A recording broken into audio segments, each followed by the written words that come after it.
Опозицијската ВМРО ДПМН е со нов предлог закон за контрола на јавните набавки и корупцијските афери.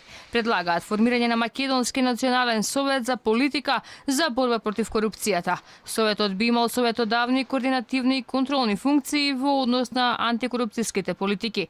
Пратеничката Ана Лашовска за Алфа вели дека предвидено е со советот да раководи народниот правобранител.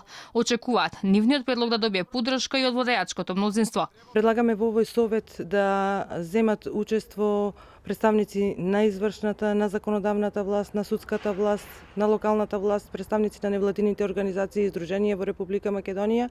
И во иднина ние како ВМРО ДПМН ќе ги критикуваме сите лоши политики на Социјалдемократскиот сојуз, ќе ги критикуваме сите лоши законски решенија.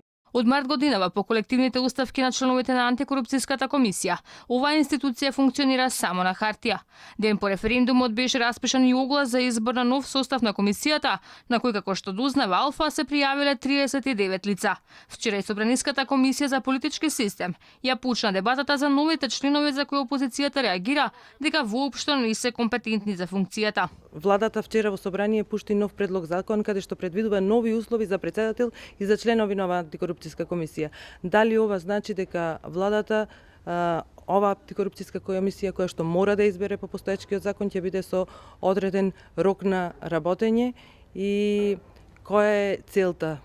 Дали е целта да се помине одреден период додека да се најдат луѓето кои што ги исполнуваат условите на Социјалдемократскиот сојуз. Во парламентот не помина ниту иницијативата на ВМРО ДПМН со која бараа формирање на анкетна комисија која требаше да ги разоткрие сите скандали поврзани со референдумот, па со тоа уште еден обид за откривање на аферите поврзани со корупција останаа заглавени во фиока.